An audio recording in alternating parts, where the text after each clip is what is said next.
All right, I think we're going to get started. Welcome everybody to the NYU Game Center lecture series. Thanks for coming out. There are some thanks I have to do before we begin. I want to thank the Take-Two Interactive and the Empire State Development Fund for supporting events like this at the NYU Game Center. So even though they're not here, they're here in spirit. So if we could give them a round of applause for the spirits. I'm very excited to introduce tonight's speaker, Zeke Virant. Zeke was one of the very first MFAs in this program, and it's exciting to have him come back and talk about his career, talk about what he's just recently made, but you know, we might get into what's gone on since how his life's been since he graduated.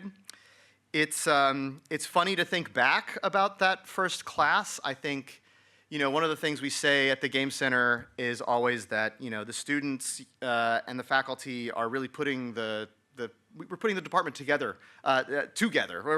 We're making this department together in a sense. And, you know, we try to, especially at the MFA level, think of the MFAs as colleagues as much as we can.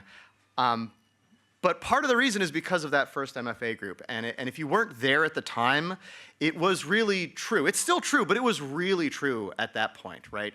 When the Game Center had just started, this was the first class of people that was going to come through the program. And it was full of just amazing weirdos, just like exactly what we wanted when we started the MFA program, just like one person after another. Just coming from so many strange and interesting places and all coming together to do this thing for the first time. And none of us really knew how it was going to work, and none of us really knew if it was going to work. And it did, and it was a remarkable experience. And Zeke was a big part of that. And so it's very exciting for me to have him back because it's bringing back all of these memories. I have 3 memories that I want to share with you all to give a sense of my relationship with Zeke at the time. One is the first time I remember interacting with Zeke was when he corrected me during one of my Games 101 lectures about the use of the opera term recitative and aria, because I had incorrectly stated that Wagner had like, I wasn't being honest that Wagner thought he wasn't using recitative and aria, that he had solved the problem. I believe you said is like, oh, that's not like that. I was like, okay, yeah, all right, thanks, kid.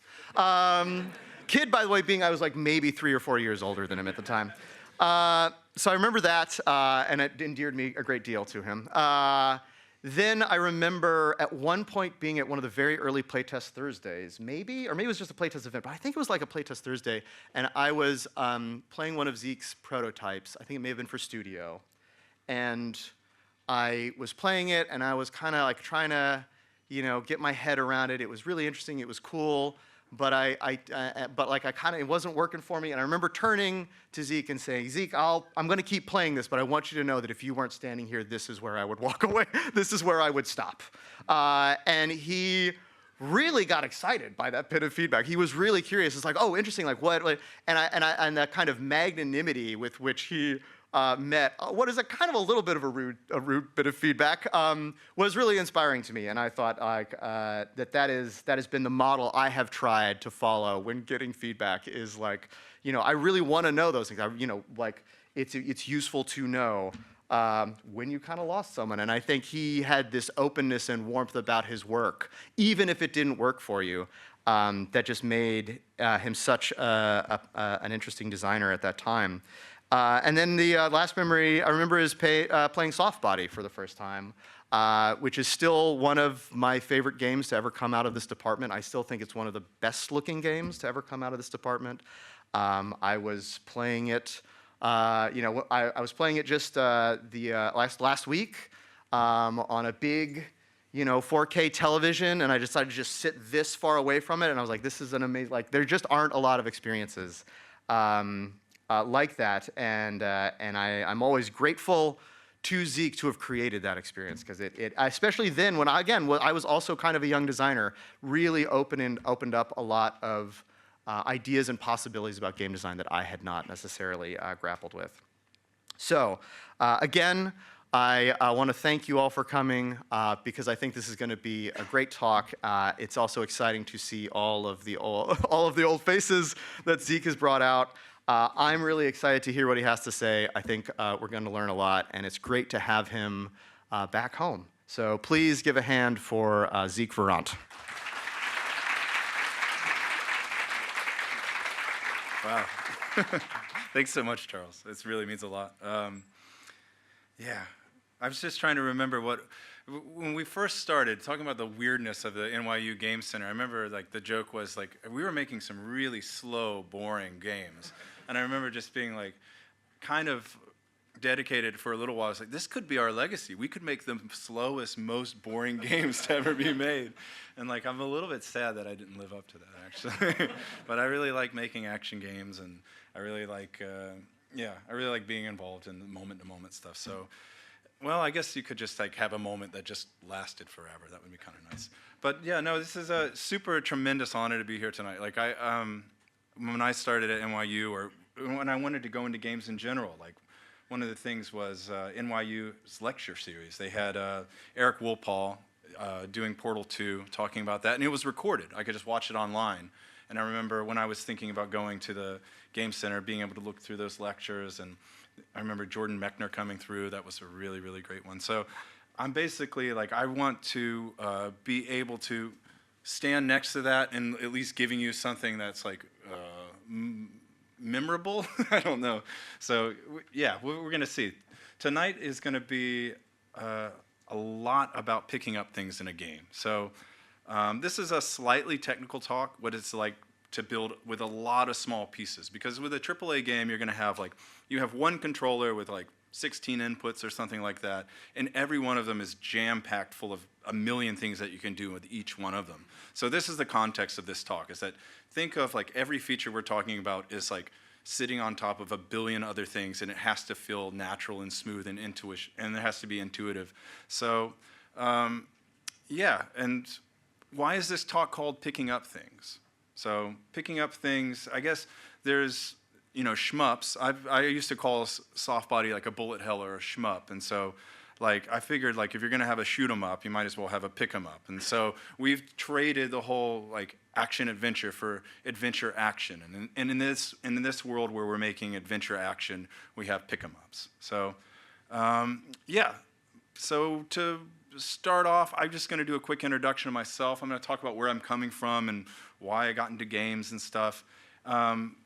And yeah, this is right before the Game Center started, and I was making music, and that was my calling. It was like I wanted to do experimental, weird music with every fiber of my body, and so I played music with bands, but it could be really weird. And then I did these experimental operas that were really trying hard to get everything that, when you're in your late teens and early 20s, like try to pull it all together and be like some sort of a really great thing.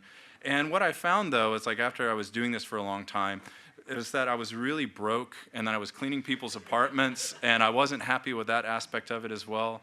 And I also was just starting to make games anyway. So this is the first game I think I ever like kind of finished, which was like at the Global Game Jam 2012. And this was like me wanting, it was like feeling out the NYU Game Center. They had it there in the old building in Manhattan. And so I did this with Decky Koss and someone else, and we spent 48 hours on it. I was really happy with it. But then, in the same time, I was writing these like operas, and all I was doing was writing like procedural music stuff. And I was just, this was my dream. Like I was going to be able to make narrative games with procedural music, and all of it would react to what choices you would make in the game.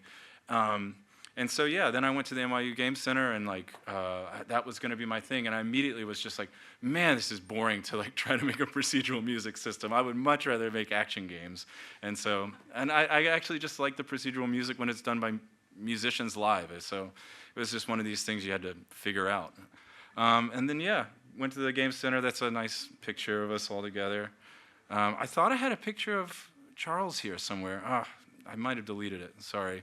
It was him playtesting, and your mom made a comment, something that's like, "Oh, Charles is always happy in moments like these." So, but yeah. After that, for my thesis at NYU, I did soft body, And so making indie games, I was part of the first NYU Game Center incubator, and then I did the indie thing as an independent king for a couple of years, living in Belgium. Yeah, that was that wasn't the best thing to live in Belgium for a few years, but I did really learn to know that I wanted to be with people. I wanted to make games. I could make games by myself, or I could make games but I'd like having a community, and it's like something that's been really nice about NYU Game Center after all these years is just still going to Playtest Thursday, and it's packed, and it's not just digital games, it's non-digital games and people with whatever like background as well. But after that, I was super lucky to go to Avalanche Studios Group, moved to Sweden, and I worked on the Hunter Call of the Wild for a few years, which is a really wonderful simulation game, and like that, there's like spreadsheets that people make for games with all these really great simulations on how things work.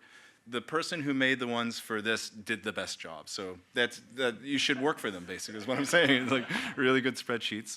And then I worked on the Angler for just a bit before moving over to MachineGames and doing Indiana Jones and the Great Circle. And I've been there for about 5 years. Yeah, 5 years, and currently lead game designer. So for those of you who haven't played this game or don't know much about Indiana Jones, I'll give you a little bit of an overview.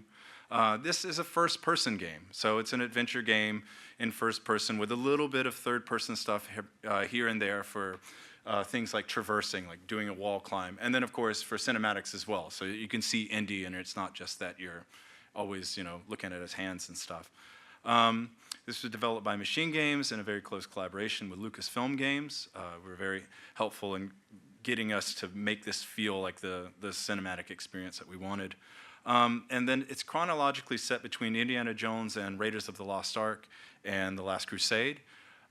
This is where we take the source of all of the kind of like storytelling we're trying to do, the characters that we want to have, the kind of tone and slapstick grumpiness of Indy at that time in the series as well. And we had a really strong focus on puzzles and exploration and story. So this is coming from a studio that has done, Wolfenstein, which is very much about running and gunning and very much over-the-top action. And we wanted to shift gears, which, I'll say it quickly, it was a bit tough, to get people to stop thinking in Wolfenstein stuff, It was like we'd get enemy designs to be like, well, they'll have 3 flamethrowers, right? This is your 3 flamethrower enemy you're going to fight up against. Like, okay, maybe we should think that over. And then finally, a preference for melee and stealth combat as opposed to guns. And so if you had to ask me, what is this game really about? What's the pitch? Is you are Indiana Jones. I'm serious. This is the pitch. It's like, yeah. You get to stand. You get to get in his feet. You get to see his hands. You get to like every punch that you throw and like knocks a guy back with a slack jaw, and then they go over a railing. Anytime you make a wisecrack, every whip, every artifact you pick up, we wanted it to really feel like you were inhabiting that. And we had a lot of guidelines that we tried to follow in order to do this. Some of these were stuff we thought up from the beginning. Some became like organically over time. But high level of interactivity. We just wanted to be able to pick up everything in the world. Like Indy, what is Indy interested? He's an archaeologist. He wants to examine things. We wanted to make all interactions as physical as we possibly could with like kind of a limited scope. And we wanted to do things like have the inventory be in world. So whenever you're going into your inventory, it's like you're actually pulling on a satchel. Whenever you're checking a map, it's something that you pull out of your satchel and you hold in front of you, and you're able to walk through the world with it. And then, of course, an adventure game first. We wanted to make sure that this never steered into just like ultra-violence and all of those aspects of it. Like we wanted people to hearken back to Fate of Atlantis, not to Uncharted, basically. And so the agenda for today is going to go into a lot of explaining some technical stuff, some features and whatnot, but I have lots of videos, so it should be fun. We're going to talk about Grip. This is a general interaction system we developed for this game in which you're able to pick up lots of things and pull lots of things. I'm going to talk about the journal and some of the stuff that happened there in its development. We'll talk about melee and stealth and how we try to downplay guns throughout the whole game and how that process worked. And then we're going to talk a little bit about like just density of items, because we have thousands of items that you can pick up, like unique items that you can pick up and play with. And this was a huge learning process for us as a studio to figure out like, okay, well, how do you actually do that in a way that is fun and organized? So why don't we jump in after some water? Oh, thank God. Okay, so the grip system. This is our general interaction system, which you use to, we'll go through it. And it's just an acronym that stands for grab. So there's the golden item in front of me. I grab it with my hand, reach out. I am looking at the golden idol, and I'm close enough to it that Indy will reach out his hand and show that he wants to pick that particular item up. I mean, in the game, it's actually, you equip the hand, so think about that in terms of video game weirdness. Interact. So now I've reached out, grabbed the golden idol, I'm examining it, I throw it somewhere. I have all these different interactions based on what item or the thing I'm interacting with. And then the one that actually makes the acronym work is push, which is just a more specific kind of interaction. It's not really needed. It's really, but no one wants a grease system or something, or a rig system. Cool, and in practice it works a bit like this. You focus on this, we go up to this hatch here, there's a handle. When I get close to it and look at it, I equip my hand and reach it out towards the hatch to show that I can interact with it. We press a button and we grab onto it with our hand, move into position, and then finally we use some controls. With these kind of interactions, it's usually the movement controls to push open the hatch. This is it all together.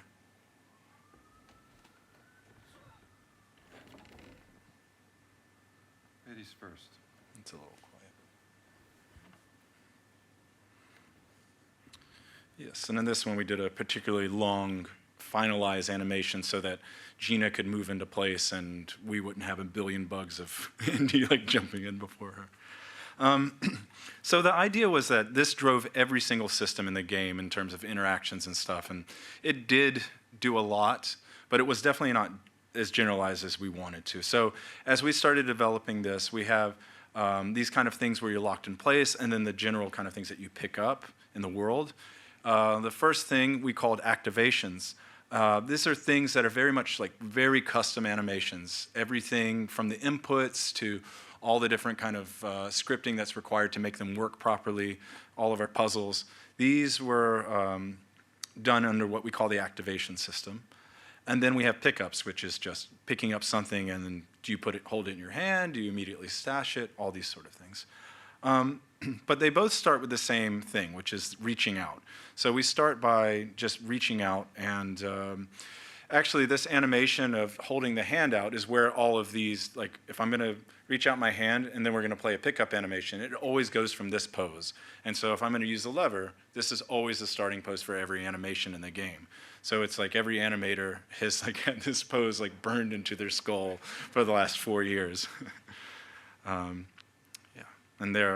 you can pick up this shower brush and use it to hit somebody, or you can take the peaceful route and go through this floor hatch as well. With the activations, they're a bit unique.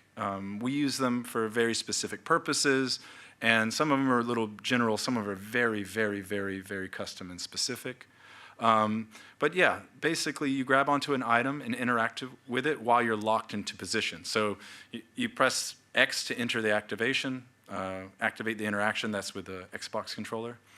And then once you are aligned and the camera and everything's in place, we start to constrain the camera and how much you can see, and we can go into third person, and then you use movement controls to interact with this thing.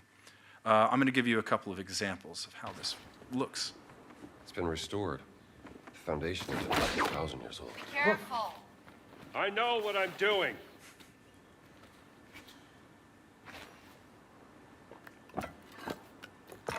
Perfect. Sounds like I did something.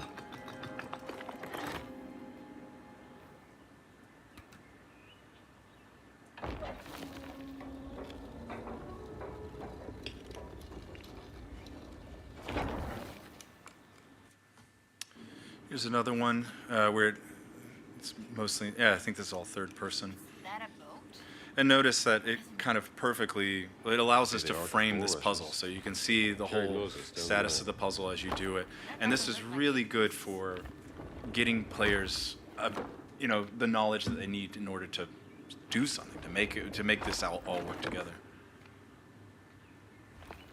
How did you find this place? There was a old scroll inside the chest. Let's just save it for another time, huh? And you're trying to get the arc across, but they didn't get the right solution yet. And so here's an instance where it's a little bit quicker, where you're locked in place, but you can quickly get in and out of it. This is our kind of reimagining of Bad feeling about this one. the golden idol sequence. And you notice that here with the animation, when they finalize, that we actually have Indy look up so you can see the plates going down.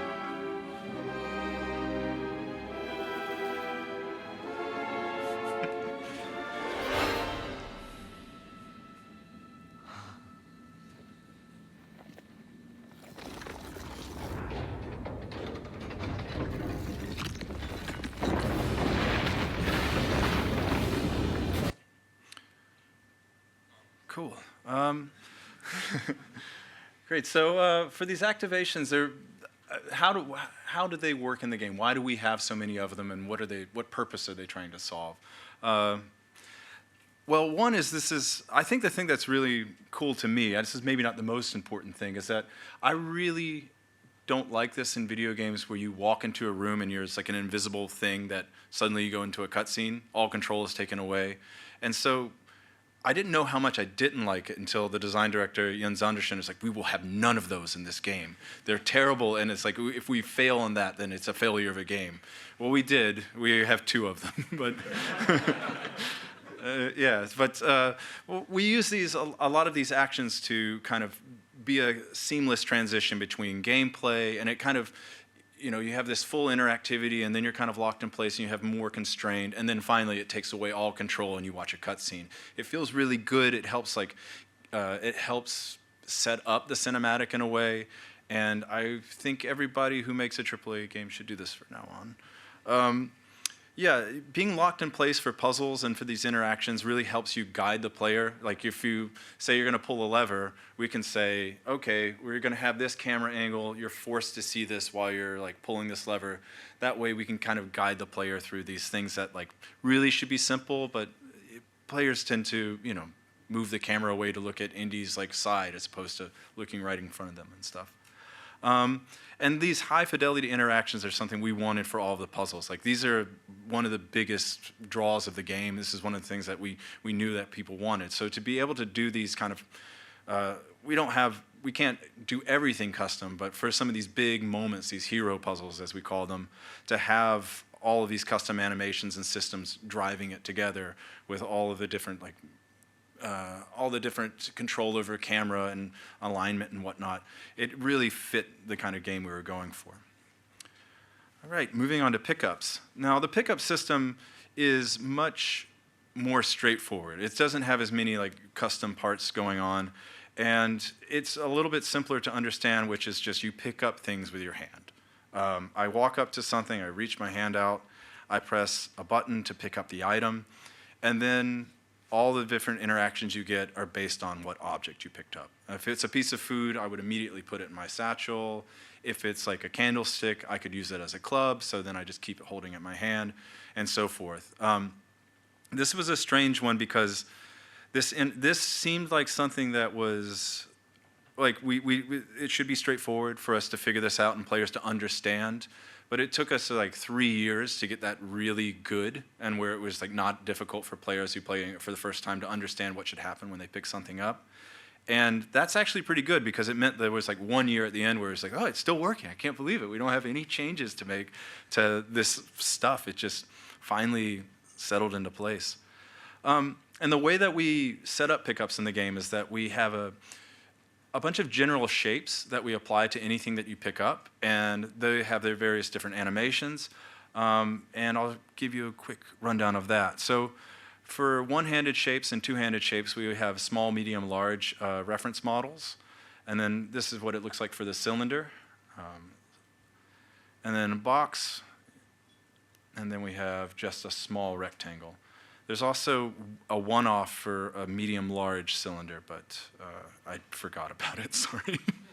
And then for two-handed shapes, we have small, medium, large for a cylinder, sphere, and cube. Now, these were not used as much, actually. The two-handed objects just weren't as popular. We didn't find as much of a use for it. And I looked through all the files, and actually the small and large sphere and the medium cylinder just were never used in actual gameplay. These reference models were the only setups that we had of them. But yeah, this is how it kind of translates between these reference models into actual items in the game. And so we have this test map here. Yeah, test map here. This is the large box. Yeah. And so you could see that maybe that could be a card or a lighter. That would be, of course, a vase.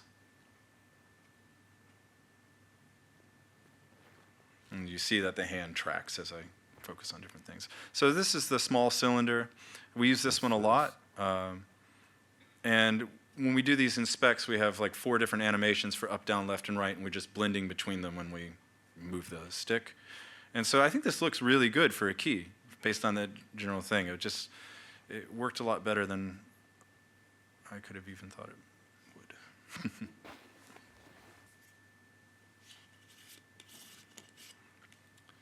Now the medium cylinder here is what we based all our one-handed melee weapons on. So we have all these different animations that you can use and whatnot.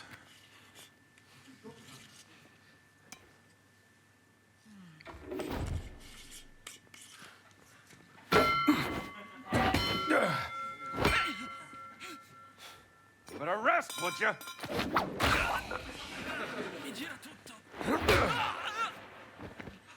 That'll do you.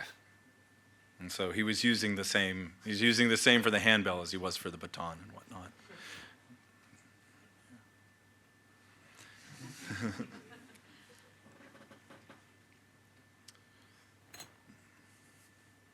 And here's the animators did a lot of work to make sure that items like had nice specs that you could do for them.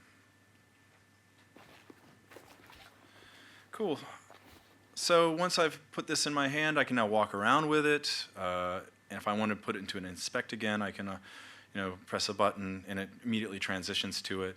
For the key, which I put in my satchel, I can immediately equip it. I can inspect it, or I can able to use a combine here, open it up.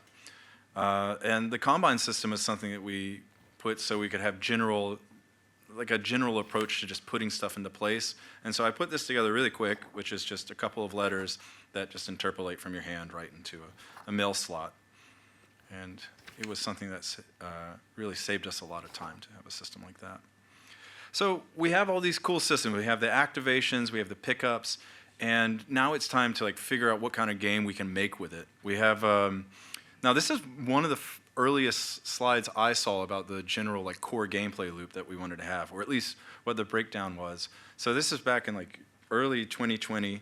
There was a presentation, and we kind of cut it into these 6 slices. And I think it's important to note that over-the-top set pieces was not going to be 1/6 of the game, or that running and gunning. It just looks nice, actually. It would look really weird if we had just a tiny sliver for these things.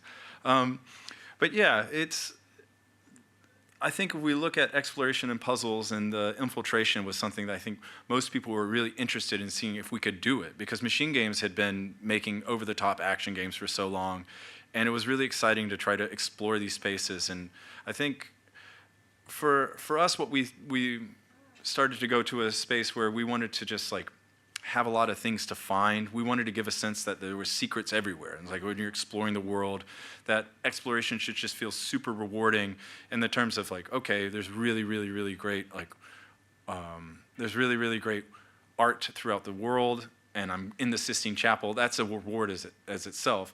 But also just I can find notes and all just different ability books and things. and foreshadowing for things that go on in the world. And what we did is we ended up just making just so many items that would fit directly into the world. You would want to go through and explore every nook and cranny, so you could find something like this. Now, this is one of our. This is a rundown of all of the, I think, notes or inspect items that we have in the first one of the first linear levels. This is Castel Sant'Angelo, and this is an article that you can pick up. It's talking about the Pope being sick. Unfortunately, with these screenshots, I took off like all the text that would normally be on the other side, but just imagine it says it's well translated and it reads really well. A map, of course, is going to be very useful.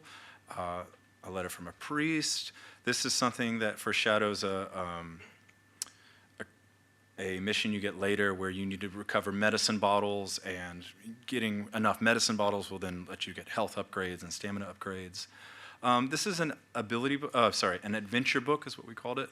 And in this game, instead of you going around and getting experience points and then just unlocking stuff in a skill tree, you actually have to explore to find the abilities that you could then unlock later on. And so it's just kind of an interesting spin there to, and also we didn't reward players for fighting people. We were basically saying, like, the way that you get experience in this game, the way that you're able to unlock these new abilities is that you have to go find notes. You get experience from taking pictures, finding notes, from completing missions. There's never anything where you need to like beat up 60 bad guys and get a big experience boost. Another letter.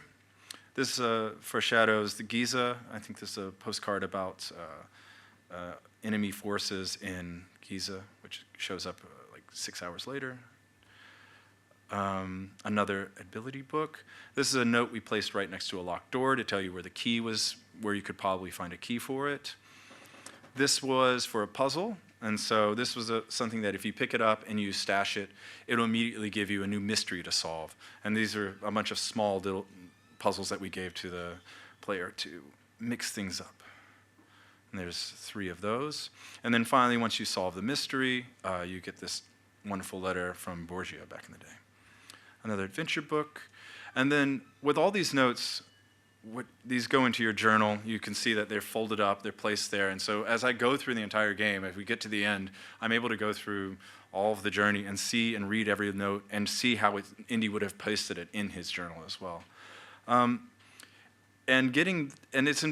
It's a bit overkill in a lot of ways, but it's also just like we wanted the journal to be so much of a part of the game, and we really spent a lot of time just trying to figure out how we could do that. It wasn't straightforward. It was a lot of iteration to make it interesting and useful for the game. And so here's a look in one of the ways we did that, which is that you can, your journal has this map, and you're able to walk around in the game with the map open, and when you have it, you see a waypoint, so it's guidance, and when I put my journal away, or my map away, the waypoint goes there. I'm also able to pick up things while I have the journal. It doesn't block me from doing other things that I would normally do. Letter from a Vatican priest.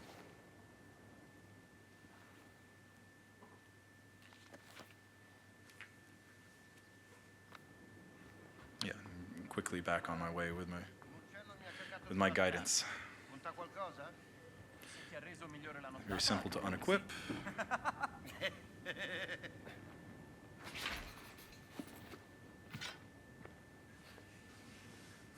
Don't turn around. Off to the dream. I did this video a lot, and like every time except this one time, he fell into the desk. I'm so sorry. You have to play it. But yeah, so how did we get there? I can't go through every step. I'm just going to go through some of the last problems we had with it. I would say that like trying to figure out all of the different UI elements and how you interacted in there and like chose a mission or went from tab to tab was its own thing. But using the journal as a map was something we saw very late, and this is one of the last things that really brought the journal into a finished state. And so the original design, or at least the last original design, was that when you press the button, like the start button, you would equip the journal in this raised mode. So the mode where you would see all your missions and stuff, all the notes that you had. And you're locked in place when you're navigating the journal in this way because you need to use your stick and everything to be able to navigate through the menus and stuff.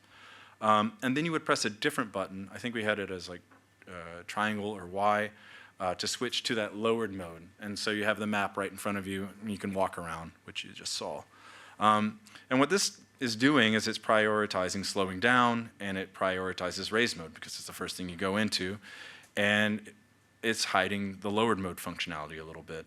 And so when we started to test it, the original design was just really difficult to teach to people. Like, we tried a lot of different things. We had tons of reminders like, hey, you can get on your map and see where to go. We would show that over and over and over. We had things where we'd lock the player in place at a certain moment and say, press this button so you go to your map. And the thing is that it was these clumsy controls that people just hated. Like, they couldn't remember how to do it even if we'd explain it to them. And so what we see is like people would be 10 hours into the game and they wouldn't be using the map at all, and they would have forgotten exactly how to even get to the map. So yeah, what we saw was that people weren't using the lowered mode or the map. They couldn't find their next objective, and thus they were frustrated and lost. And it was just super depressing to see people wandering around in these big, beautiful worlds, and they just really just needed their map. So really towards the end, the last few months, we identified this as a huge issue, and so this was the final design. It was really quick, one meeting, and we were like, oh yeah, this is what you do. So press button to equip journal in lowered mode. Now you can walk around and interact with the world while your map is equipped. You're quickly able to see like what your objective is. Use the left and right bumpers to switch to various parts of the journal when you're in the lowered mode. And you're locked in place while navigating those sections of the journal, sure. So this prioritizes staying in the game. This means that like and also streamlines guidance and waypoints, but it's like, this is a really nice transition. It's very, very smooth going from like, I have all the control in the world. I can use my whip, I can punch and stuff, and then I equip this journal. I'm still able to walk around in the world with my map equipped, versus like immediately full stop looking at a menu. So, I mean, I think the results are pretty obvious. It was much easier to teach. All these retention issues simply went away, and it was obviously a better design.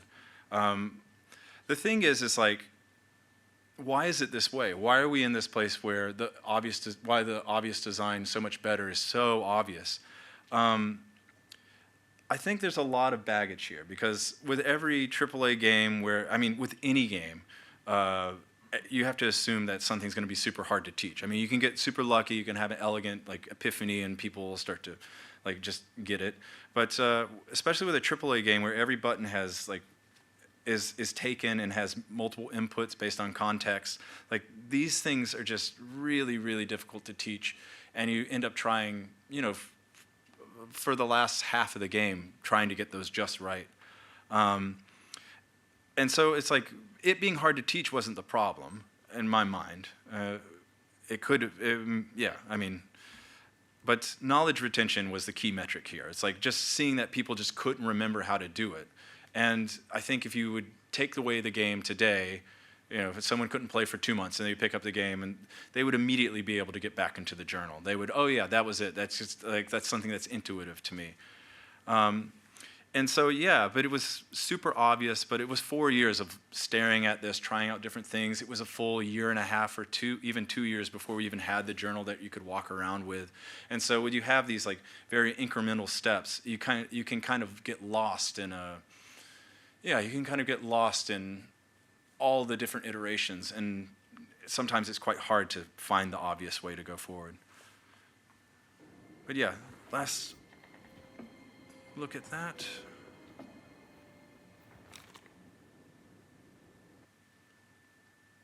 And there, nice and easy. All right, let's talk a little bit about melee and stealth and how it plays a part in the game. So this was something like we really liked this feature from the very beginning. It was super promising. It seems very funny that you'd be able to use all these different, let's go look back at all this like wall of cool stuff. Yeah, I mean, and this isn't the whole wall even. And that was fun as well. It's like artists would end up making a prop, and then a level designer would say, yoink, I'm gonna take that. You can't use it anymore. It has to be like something I can place in the level. You can't, But for these, it was like all these funny little moments that we could make where you use a toilet brush or use a violin or something. And in all of these different unique weapons that we had was something that like also encouraged exploration. As people were moving through, they would find their favorite new weapon. It's like, oh, I have an umbrella. I have to see how it breaks. What kind of sound effects does it make? And it was a way of encouraging people just to play a very specific way as well.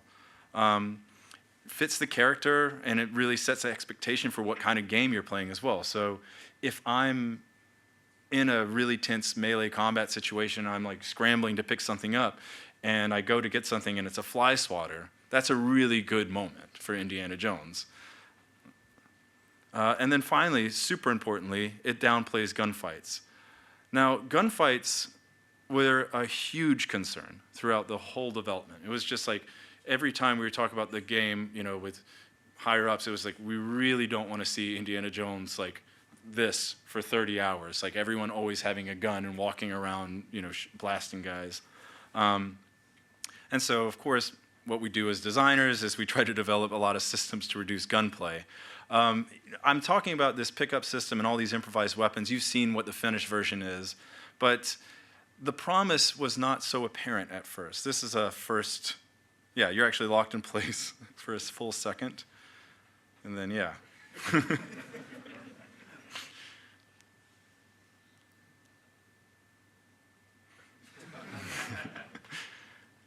Yeah. But we ended up sticking with it, and we ended up making a lot of different props. And so this is another view into some of the props we used for that first kind of linear level, Castel St. Angelo. So a nice bottle, a different variation of a bottle, vintage. Here's a rake, two-handed rake, two-handed broom, two-handed shovel, some wire cutters. If someone knows what it is, tell me later. Candlestick, a nice violin bow, a baton, a pipe wrench, a one-handed shovel, a hammer, a mandolin thingy. I should know, but I don't. Fly swatter, two-handed broom, a different variation, a gun. So this was a big thing that when people would find guns in the game, they were like, oh, I have to hold on to this powerful thing. I'll have to shoot someone, and then it kind of ruined the whole thing. But we added in quite late. It was always a plan, but it came in super late to just press a button and flip your gun over to use as a melee weapon. We found this was maybe one of the most effective things to get people from stop using their guns in the game. Some sort of container, a cooking pot, a guitar, a crutch, a nice spoon, another spoon, a frying pan, the handbell, a variation on the fly swatter, a big two-handed pipe, the umbrella, another variation of one-handed shovel. Again, if someone knows what this is, tell me. I think it's like a fruit pruner thingy. I don't know. And then a dustpan as well. So these are all really nice, cool things to, like, one of my favorite moments in the whole development of this game was going to a press event, and there was like 4 journalists playing through this map, and they're all seated side by side, and you could see they're all about the same area, and they all had different items in their hand as they were like creeping around waiting to beat up bad guys with their dustpans and stuff. So nevertheless, we still made a lot of adjustments with combat to try to make it not be all about the gun, or make it feel, make guns feel more like indie. So we did what Last of Us does, we did what Resident Evil does. It's like you can't do a hip-fire shot. You always have to hold the aim and then shoot. And then that also comes with the expectation that you're just a lot slower when you start aiming and shooting. All of the pickups, all the pickup weapons are not reloadable, so it's just like a one-time use sort of thing, so you're not carrying around and trying to pick up ammunition. We removed explicit gun upgrades from the permanent weapons. So Andy has this revolver, and there was an early idea that, like, oh, he could have a moon clip so he can reload quicker, or he could have a silencer even. And this was really off in terms of like what we wanted to do with guns, which was kind of downplay them and just use them as a last resort. And Indy didn't seem like a gun nerd or a tinkerer in that regard. We only allowed a single gun per outfit, so there's lots of disguises that you can have throughout the game. And a lot of the outfits didn't even have guns. They would have like a baton or a shovel or something. We removed chokeouts. That was a weird thing, actually. Early on, it was that you would go around with Indy and start choking out guys like Solid Snake, and it would feel really odd because anytime you saw Indy in a movie, he would just tap someone on the shoulder and punch him in the face. So that helped a lot. And also, it meant that we could rely more on the melee, like improvised weapons. You don't do takeouts or stealth takeouts with your fist. You don't do it with chokeouts or whatnot. You can only use it with weapons that you find. So it's, again, kind of getting people to explore and look for funny things to beat up guys with. And actually, as melee just started improving more and more as we got to a place where it was more fun to have melee fights and punches and stuff, we just started removing guns from enemies in general. And so they wouldn't try to shoot you. They would just try to, punch you in the face or push you around. All guns being used as melee weapon was a really smart choice as well. And then I think this is probably the biggest detraction from using a gun in the game, is that it gets everyone's attention, and then they're all allowed to shoot you too. So it's like a big choice to make in the game, and you don't do it lightly. And we don't ever think of Indiana Jones as a run and gun kind of character, or he's much more of a last resort, use a gun, or use a gun and then run away really quickly.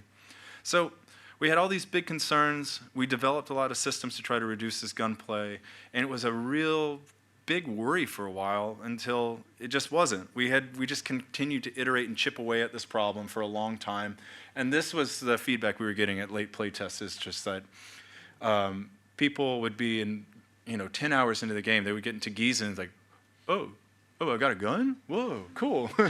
Oh, that's cool. And we had a conversation, me and the design director, about this, and we were like, should we give a tutorial about a gun somewhere? Do we want to tell players? Nah. So we do one very, very subtle tutorial. If you pick up revolver ammunition in the Vatican, we'll show that you have a gun, but no one reads tutorials, right? And this was one of my favorite parts of the whole process as well. It made me feel like it worked pretty well, is that this is my favorite one by Chris Person, Objects to Hit Fascists with in Indiana Jones Ranked. That guy likes the hammer. And not talking about the whip today, I wish we could, but that was also a nice, unique thing to have in the game. I put together this slide today, these next two slides, because it was really weird to me to think about this. It was like the pick 'em up, shoot 'em up thing. There's a lot of parallels with the development of soft body in this regard. I don't know how much you know about soft body, but it has a lot of projectiles because, that's what shmups do. That's the sort of thing. If you're going to play a shmup, there's going to be bullet patterns. There's going to be all sorts of waves of bullets that look very pretty. They look great. They're fun. But the thing I think in the end it would have been a much better game without them. As I started working, especially in the late game of this, it was like I ended up putting lots of weird obstacles to kind of get people to be able to control two things at the same time. That was a much better teaching tool and was more fun. And and late into the game, I think all the levels, like, they might have some bullets, but they weren't that, I don't know. It was just like, I don't know why I did it, actually. I think I was just trying to imitate, because it was like, oh, I made my shmup prototype, and I never stopped to think, it's like, well, is this actually a shmup? And I don't think it is a bullet hell or a shmup. And I wish I would have really, when I did figure this out, when I did know, it's like, oh, okay, this is much better to use just like abstract stuff. Like, this level is much more cool to me than that level with all the bullets in it. Once I'd figured that out, I wish I would have had the guts to just be like, oh, okay, no projectiles. I'll get rid of all of them. But yeah, it's similar with Indiana Jones. It was just like, we really didn't want gunplay. I know that was a simple thing for us to do as a studio. It would have been something that was really fun to have like a lot of more shooting gameplay. But I don't know, we wanted to not do it, and we just trusted that like we're going to figure it out. And we never backed away. Oh, you know what? Oh yeah, this made an end here. Okay, so this is a play test with Charles playing soft body, and there's his mom.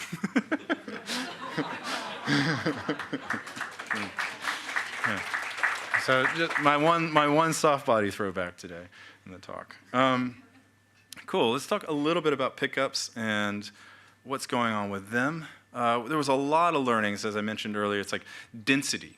We have 7 trillion objects in this game that you can pick up and play with. They were promising, but they weren't immediately fun. And it was kind of a problem with pickups right away. Like this is one of the early tests we did. Actually, this is me recreating an early test because I didn't have time to find the old build. We had some level designers who were like, we need grip to be fun. We need it to be interesting. What can we do? Make everything in the level pick upable. And they like put cups and stuff. It was like, oh, okay, well, there's a lot. You could pick them all, and you could pick them all up. And then we had chess pieces. You could pick up every chess piece. And it's clear to me that this just not what Indiana Jones would be doing in Marshall College after a giant broke in and stole a nice relic. And so after that, we actually spent a little bit of time trying to do some test curations. This is another test map with a bunch of items set up.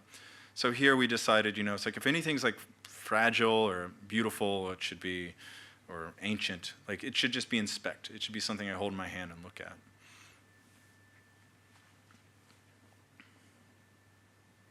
Just maybe some postcards or photos that you'd look at. But then we get off course again. It's like, what am I doing with this glass? Why this old book? Should I pick up every book? And this one I'm still on the fence about because this is kind of fun. But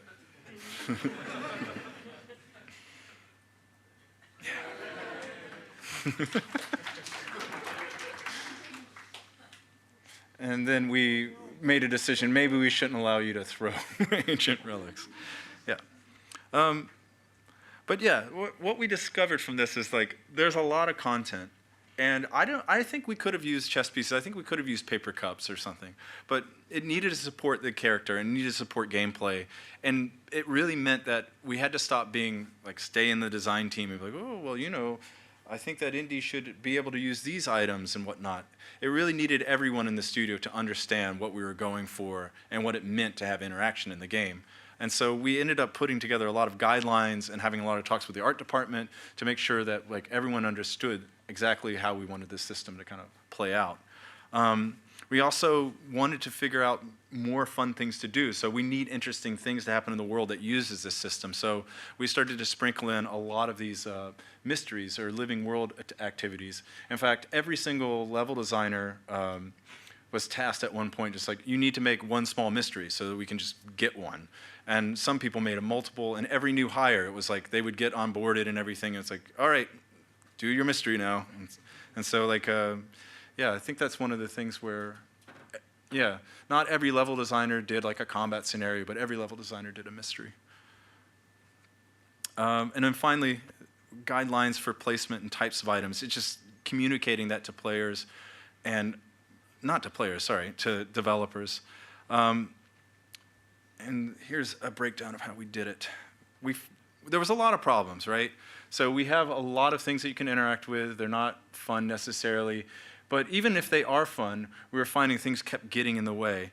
Like we would find like a shovel that I could pick up in one area, and it's like, oh yeah. And then I go and find a shovel in a different area, and it was not set up to be a pickup. It was, for one, it could be anyone's fault on this sort of thing. Like why? But really, it was just people didn't realize that shovels were combat things. We didn't set that up or make it explicit. Like you can't place a shovel in the map unless it's something you can use as a pickup and as a weapon.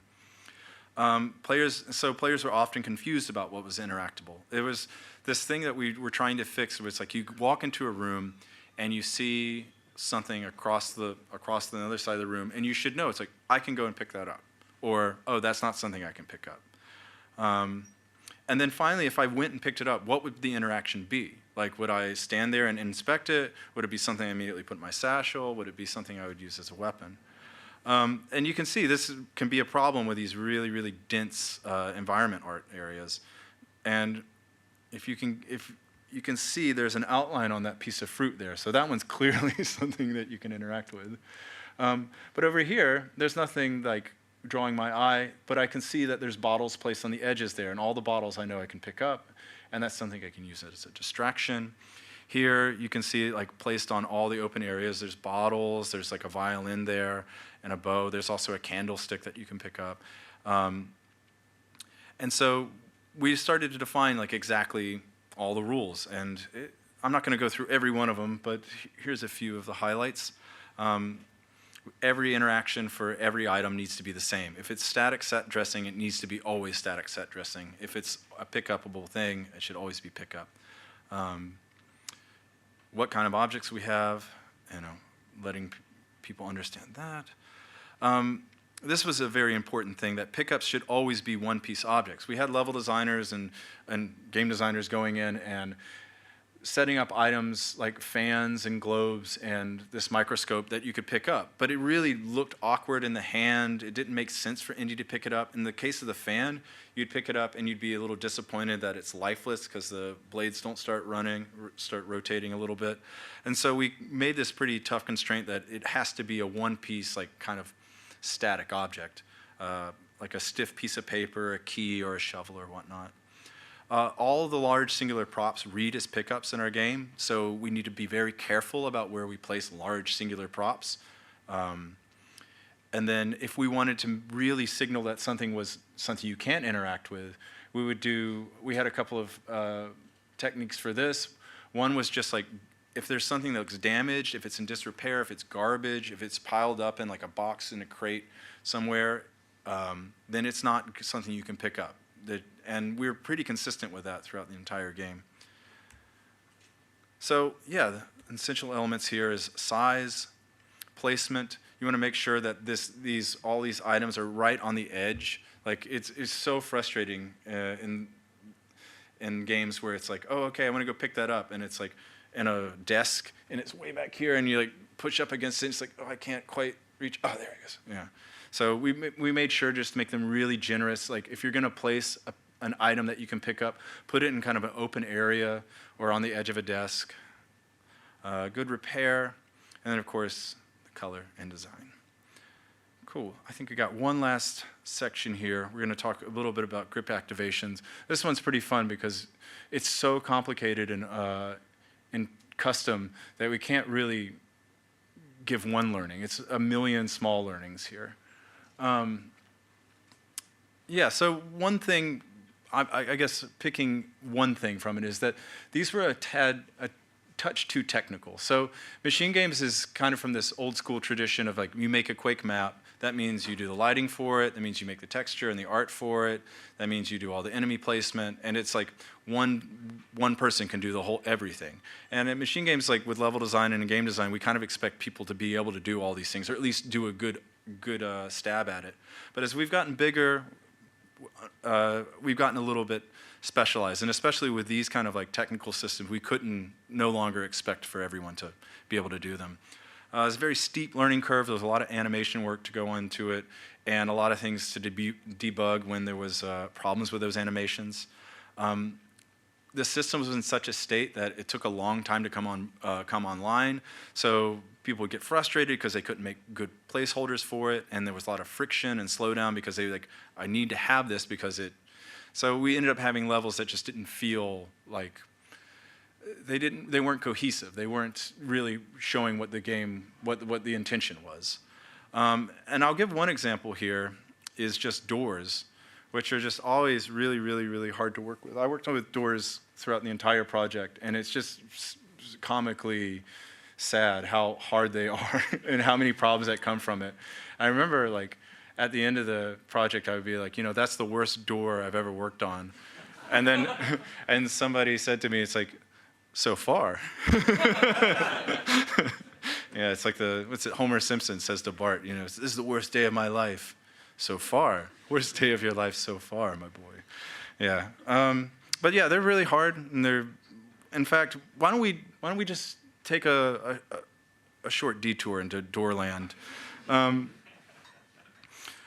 Here's a big problem, and we never solved this. This will never get solved. You're going to play a game 200 years from now, and it's still just going to be like, there's an unlit door with a bunch of stuff in front of it with no handles. It doesn't even look like a door. And then somebody's just like, I'm going to go walk up against that, see if it opens up, and see if there's interaction. Meanwhile, the door with like really well lit, it has a window. You can see through the window and see there's things going on over there. It's probably something over there. There's like, everything. And it's like people are like, why would I go there?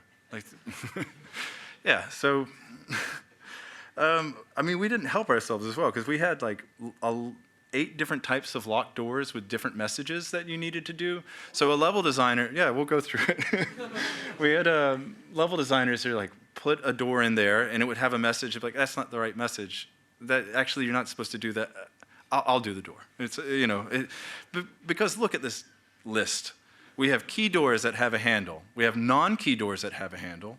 We have double doors of key and non-key types. We have swing doors that automatically open when walked into.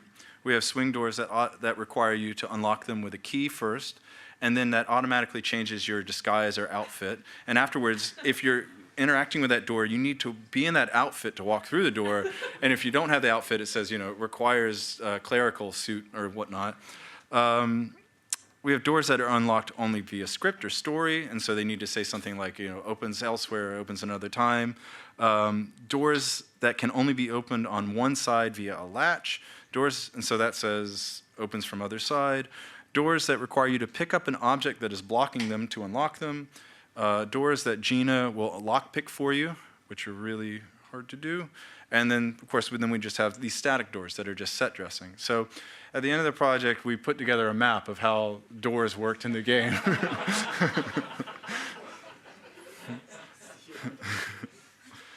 Yeah, the sea of double doors is my favorite. Yeah, this was just a little bit too much for level design and game design to do it. So what we did is that for grip activations and for these kind of systems, we've took a look at what we were actually asking from people. And we had a smaller team doing the bulk of this work, and then we would hand it over to level designers.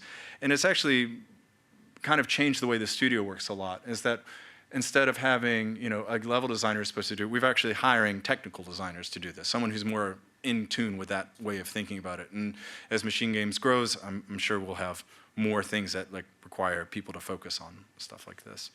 And of course, it's all worth it because this one person said this about it. Is it weird? What was it? Is it weird? I'm super into how stealthily and incrementally you can open doors. Yeah. Nope. But actually, as we got to the end of grip activations, there was a lot of things about them. We wanted to have movement controls. You would get locked into place, and then you would move things up and down. You couldn't just do a one-off. We were against one-offs until finally we weren't. We were really at the 11th hour here, and we needed an elevator to work. And we had this one prototype, which you can see looks really janky, and to have all the custom animations and fix all of the blending stuff was going to take forever. And you can see that's a problem. And that's not even how an elevator works. No one pulls a lever down all the way. So why were we even doing it? So somebody said, can you just punch a button? And so they did this. Boom.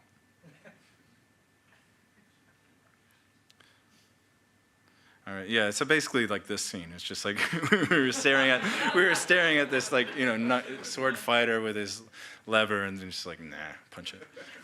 But cool, I had one more slide on notes on controls, but I'm just going to skip it. It's insane for me to try to go into that right now. But this has been really fun, though. Thanks, everybody, for listening to me ramble about this.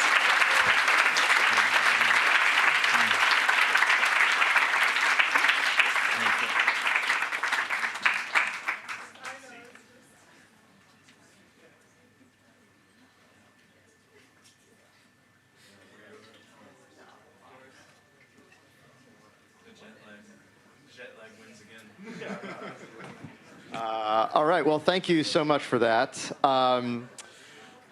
We're getting close to the end, so I have a few questions I want to do, but then I think we'll have time for we'll hopefully have like 5 or 10 minutes for questions from the audience. So, but I do have some questions. I have wrote a lot of cards, but we're not going to get through almost any of them, so that's okay. But I do have some I really want to ask. So first off, congratulations, though. Before we dive in, again, it's got to be, how long were you working on the game? 4 years. 4 years. The DLC, so Yeah. almost 5 now. So it's a relief, I'd imagine. Yeah. It's I mean, I'm sure you're diving into something else next, but that's a lot of life to pour into a thing, and you must be pretty happy with its success. It's been a success. Yeah, this is the kind of a thing where it's like, it becomes a faux pas to like talk about Metacritic towards the end. Like people were just like, there was one guy who I love a lot, but like he just one day, right before we released, he was just like, so what do you think we're going to get on Metacritic? I think we're going to get like a 75 or something, maybe an 80. I was just like, and I had to say to him, Moimir, shut up. You cannot talk about this. I will not listen or think about this right now. And so, yeah, when we saw that like nice reviews are coming in and stuff, it was really, really lovely. You always kind of have to live with that idea, even when you're having the most fun at the end, like getting everything like in good order and like feeling really confident about it. There's always that thing in the back of your mind, like, oh my God, I hope it doesn't bomb. Mm-hmm. Well, it didn't, and I encourage everyone to go check it out. It's great. I haven't finished it yet, but I've had a lot of fun playing through it. I'm about halfway through Giza. I don't know how far I am into the game, but I spent a lot of time in Italy. It was a little bit too much fun. So I have one maybe kind of fun question, then questions you might not be allowed to answer, but we'll see how it goes. So my first question is, did your experience cleaning apartments impact your approach to designing a pick-em-up? Because it seems like an interesting coincidence that at one point professionally you rummage through other people's spaces, and in this game you spend an enormous amount of time going places you're not really supposed to be there and rummaging through people's items and reading their secret correspondence. Was that an inspiration at all? Did you draw from your past? No comment. Okay, all right, fair enough. Moving on. All right, so we have a lot of people, obviously, at the Game Center that, where you've gotten to in your career is an aspiration, right? This is something that, this is something they think about. They're starting, they're here at the Game Center, which is where you were, and you've had a career arc that they would like to emulate, probably. And so I think what I want to do is dash those dreams right now. So tell me about your day as a AAA game developer. When do you wake up every morning? My son wakes up very early, so he was waking up at 4:30. And I'm the one who gets up with him. But now he's doing more like 5:36. So I get up with him, and then I hopefully at work at like 8, and then or 7 a.m. Yeah, 8 a.m. I would say 25 to 50% of my work is doing design planning and management and making sure that everyone's like got what they need, making sure that we're where we need to be with production. If there's hiring and stuff, I need to be a part of that as well. And then I would say there's like 25% of just miscellaneous, really, really weird fun stuff that like I still just like falls in my lap sometimes. And then, and then 25 to 50% like, lead management, design planning, and then 25 to 50% of like whatever features I own or am supposed to be driving forward. Mm-hmm. So sometimes there's a lot of weeks where it's like, I'm only doing reviews. I'm only feeding back. I'm not getting to make the call on the feature. I'm just basically saying like, hey, I think this is the direction needs to change this way or something like that. Can we get another pass on it? Yeah. How many emails do you say you send and receive in an average week? Not that many emails. I do Slack. So how much time are you spending in Slack during your day? Too much. There's a lot of Slack. Yeah, no, it's good. I don't know. I've always felt like I've been very good at AOL and that like instant messaging stuff, and it's like I always feel like I take my time and I write the message exactly as I want. And so actually having Slack as a thing, it's like it makes me feel young again. It's really nice. No, I don't mind Slack at all. I mean, I think the thing that I do a lot of that I don't see other people, and I encourage you to do, is I I have like 9 spreadsheets open all the time. I organize everything in tables. I have everything sortable and just lots of formulas plugged up into it. And so that's my preferred way of working. And so it's just like, I guess I'm just kind of known as the Excel guy now. Yeah. When do you get home at night? It can be between like 4:30 and 5. I get the kids, take them home, and then if I got to work late or something, I could work in the evening a little bit after the kids go to bed, or I can, yeah. Is that like a normal thing to have to put the kids to bed and then do another 1 or 2 hours of work after that? Well, not 1 or 2 hours. I mean, Half an hour. 1 hour. I mean, sometimes I'll work at night to do a little bit extra, and then I'll take time off on like a Friday or Monday or something. Yeah. That's pretty good. Yeah, it is nice. I mean, I would say work-life balance in Sweden is really, really nice, and it's never been an issue in terms of just like having a job that is just like, oh, they want so much from me. Mm-hmm. It's like it feels pretty great. You took parental leave? Yes, I took a lot of parental leave. How much did you get?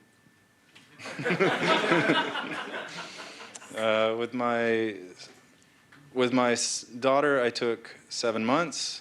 And that was me just not having to go to work at all and being able to collect, not a salary, but up to a amount of money per day I took off. And then for my son, I took 7 months as well. So, yeah. And then my wife took a year for the daughter, and then she took 7 months for my son.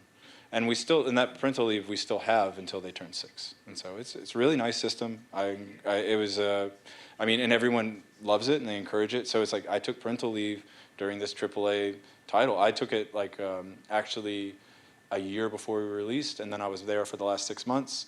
And it's just like, yeah, we have to do this, and because other people do it too. Yeah.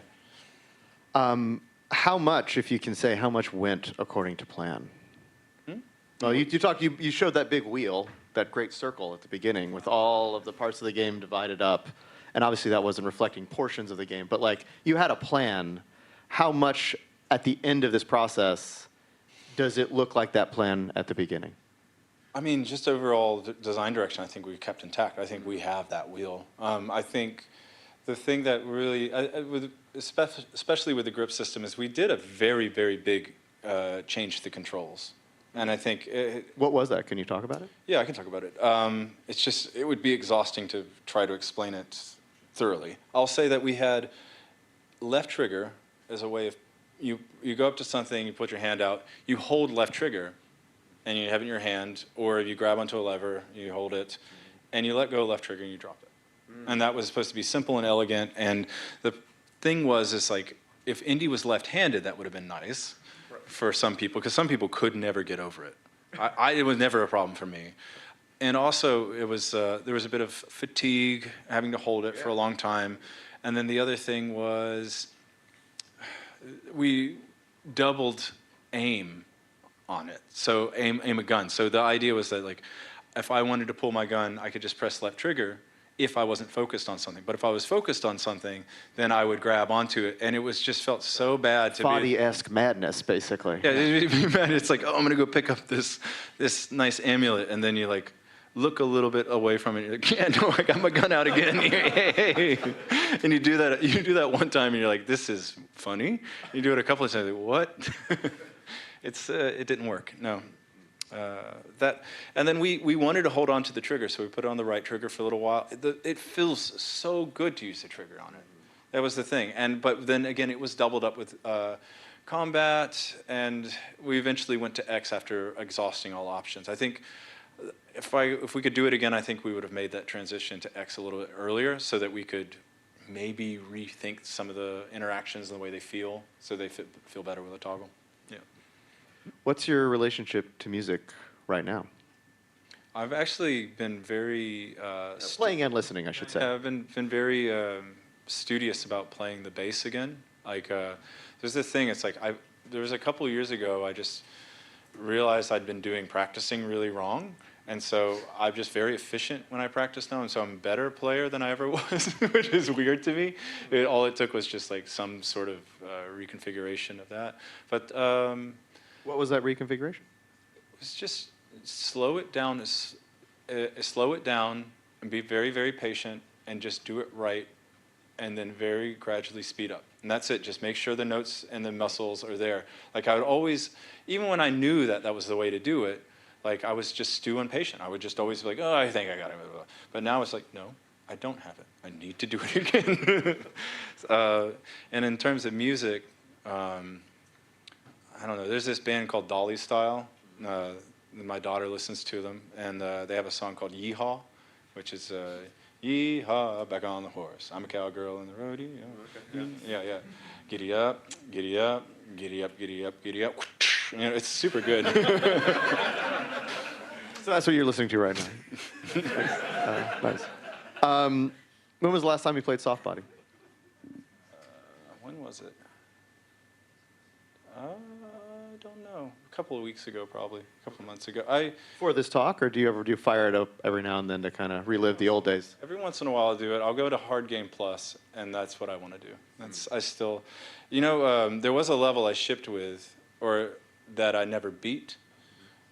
Oh, actually, no, I didn't ship it. I was like, I went through cert and everything, and then I was like, for the last like week before the game was actually to be released, I was like, played it over and over to make sure I could actually beat it, and then I did finally actually beat it in the last like 2 days before it was released. Yeah. My final question, and then we'll do audience questions, which is, you know, you came here, you have a Masters of Fine Arts in Game Design, one of the few people on Earth, one of the first, in fact. You've been an indie game developer, and now you're a professional game designer, a lead game designer. You're in charge of other game designers. What is a game designer? I mean, what is a game designer? I mean, I have been asking myself a lot of these questions in terms of just... Because you have to hire them now, Yeah, right? yeah, And you have to tell them what their job is. If I think about job responsibilities, it doesn't always add up. Like, job responsibilities is like, but not what you're looking for. You're looking for someone who can, it's an attitude about like what the process is. It's an attitude about knowing where, and some sort of, you know, care about these, care about trying things and being able to take feedback and stick to it. I don't know. Was an artist, you know?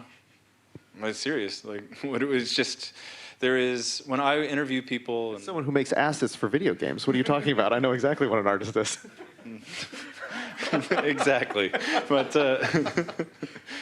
I don't know. I think for me, like a good test for a game designer is just would be like, okay, well, you have like a day to make whatever you want, like, or you have a day to like make a snake clone and add some variation to it and stuff. Like, I won't know all the ways that they would do that. Like, I would say like, oh, a technical designer would be to do this and blah blah blah. But like, I feel like really with a game designer, they would really cherish that. They would really be able to cherish the space and the time, and they could have a bit of a. They don't even need to be disciplined. They could just be like, I hate Snake. I'm not going to make Snake. I'm going to make something anti-Snake. And it's like, as long as they're making something, though, I think that works. I don't know. All right. So if you have a question, you can come up here, line up here. We'll have a mic for you. Please ask a question, by the way. No comments. We don't have that much time, and I want to make sure as many people can get it in as you can. Maybe go around the back of the audience. But all right. Anyway, go ahead. Hi, this is on. So how do you design a game to feel like the player is Indiana Jones, given that Indy has this Harrison Ford charm to it? And in the movies, you see a lot of like these particular instances when he's sort of like, he's the coolest guy in the world at that moment. So how do you translate that to the grip system? I think I think a part of the charming stuff is also that he's just super grumpy, that he's like being, so having him react to the world around him, just the way that he moves and jumps and the kind of things that he can interact with. I mean, we were very specific about curating what are the things that he's able to do in the world. And I think just having those constraints right there. It's also like the way that a punch lands, how he uses the whip. I would say like having Indiana Jones, like a lot of people have asked this question, like, is it hard? Was that a struggle to get that thing? It's like, no, it's so nice because like you know that character. It's like a instinct of what makes them cool. And it's like, if there is an animation where the punch doesn't feel right, you know immediately. You don't need to like go back and it's like, but yeah. So then in that way, I think it was like, could we have even more time to continue to do more things to do it? I think it's a very close collaboration with all the art teams as well. And everybody has their ideas about what indie is, and everyone's very eager to speak up and say, it's like, oh, why isn't he should say something right now. Oh, why is he moving that way? Why can't he push guys over stuff? Like these things people get loud about it. So yeah. I think that's So part of it. just like a follow-up, do you pair lines with dialogue? Sorry, it's no follow-up, sorry. We have a long line. Thank you. Hello, thank you for the talk. Really enjoyed playing the game, and I love how you kind of made the game be able to focus on the melee and usage. And so in the game, I had a lot of fruit, a lot of bread, and in combat scenarios, I would honestly just look around for stuff to grab. But I noticed that one of the items that I hoarded that I'd never really used was the repair kits for like the costumed weapons. Because usually when I got into combat, I was immediately like, I gotta go pick this up, and there's somebody coming, and I didn't really think about like, I have this like candle or this gun that I always have, and I never used it. So my question is like, was that repair kit system something that you kind of like fought for to keep? Or It was super late. It was super late. It was one of the last features we put in the game, really. It was like we wanted to have something else. We wanted to be able to support that people could use these weapons. I think it was an unfortunate, it made it in and it works. And I think if you understand it or you're literate of like possibility spaces open up, it's like, it's quite useful. But we just didn't get enough time to like really teach people and really show. I think it would have benefited from just having like a couple of months of just like trying to introduce it in a way where it's immediately useful.